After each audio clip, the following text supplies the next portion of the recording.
তোমরা যারা এতদিন আমার রেসিপি ফলো করছো তারা হয়তো এতদিনে বুঝেই গেছো we are love to eat vegetables more than fish and meat. তো সেই জন্যে আজকে আরেক রকম নতুন একরকম ভেজিটেবলস রেসিপি নিয়ে এলাম। নিত্যদিন আমাদের যেহেতু ভেজিটেবলস আমরা একটু বেশি খাই, তো সেই জন্যে আমি এটাকে নিত্য নতুনভাবে বানানোর চেষ্টা করি। আর এদিকে আমার বরমশাই আমাদের বাড়িয়ালির বাগান থেকে পুঁই মেজরি তুলে নিয়ে যাচ্ছে।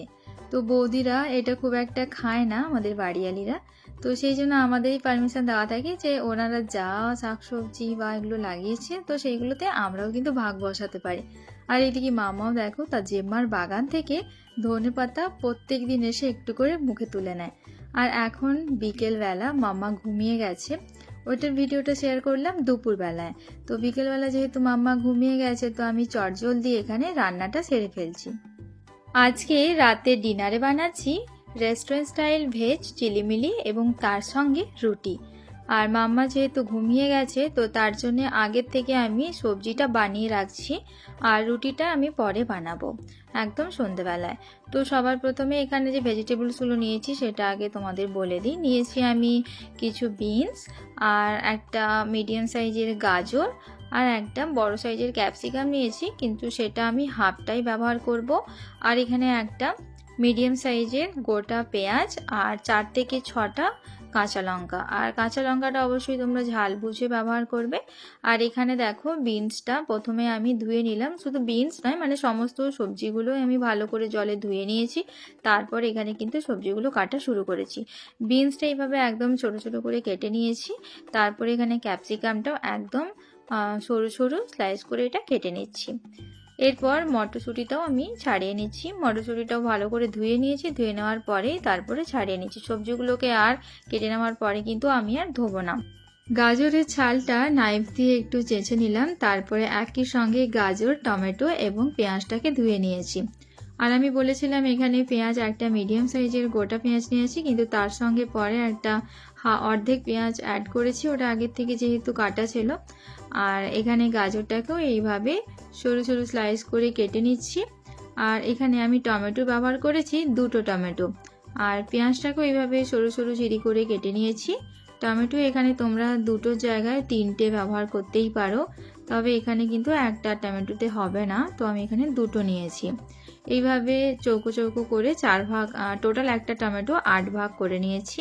আর সমস্ত সবজিগুলো এখানে আমার কাটা হয়ে গেছে। আর একটা কিছু মিসিং আছে, সেটা হচ্ছে কাঁচা লঙ্কা।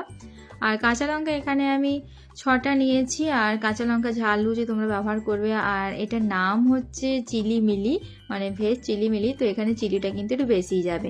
এরপরে একটা ফ্রাইং প্যানের মধ্যে বেশ কিছুটা তেল নিয়ে তার মধ্যে একটু গোটা জিরে দিয়ে এখানে আমি পেঁয়াজ কুচিটা দিয়ে দিলাম। পেঁয়াজ কুচি দিয়ে একটু নাড়াচাড়া করে নিলাম। আর এরপরে এখানে আমি অ্যাড করছি আদা বাটা, রসুন বাটা। এখানে হাফ চামচ আদা বাটা আর হাফ চামচ রসুন বাটা দিয়েছি। এটাও ভালো করে মিশিয়ে নিচ্ছি, মানে একটু কষিয়ে নিচ্ছি যাতে করে আদা রসুনের কাঁচা গন্ধটা চলে যায়।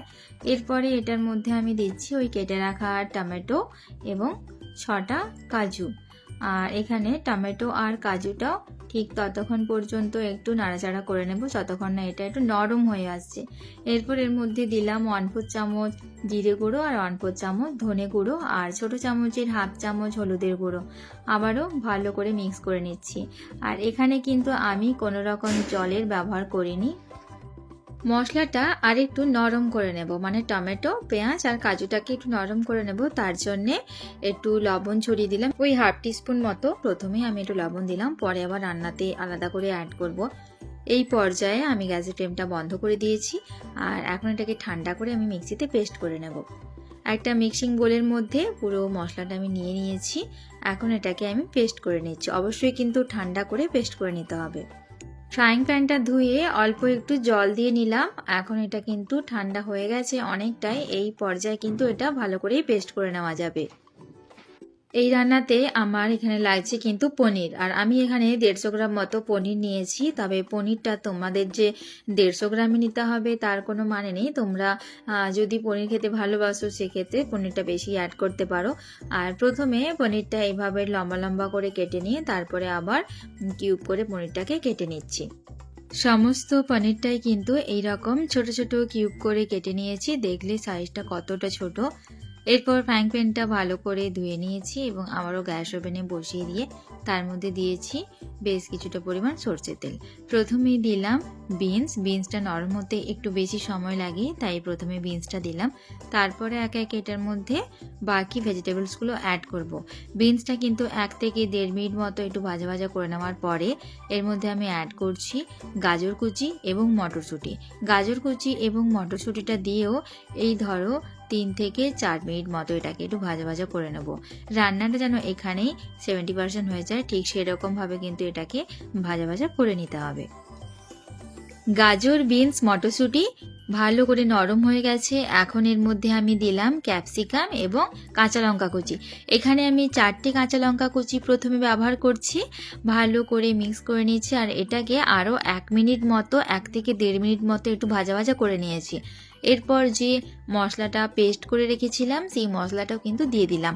মশলাটা দিয়ে ওই 30 থেকে 40 সেকেন্ড মতো একটু সবজির সঙ্গে কষিয়ে নিচ্ছি। এরপর মিক্সিং বোলটা ধুয়ে অল্প একটু জল দিয়ে দিলাম। এই রান্নাটা কিন্তু একটু মাখো মাখো হবে, এটা কিন্তু একদম শুকনো হবে না, আবার একদম পাতলা টালটেলে কিন্তু একটা বেশ ঝোল মতো থাকবে না। তো এই পর্যায়ে আমি এখানে পনিরটাও দিয়ে দিলাম ওপর থেকে। পনিরটা কিন্তু ভাজার কোনো প্রয়োজন নেই, জাস্ট ওপর থেকে কিন্তু এইভাবে ছড়িয়ে দিলেই হবে।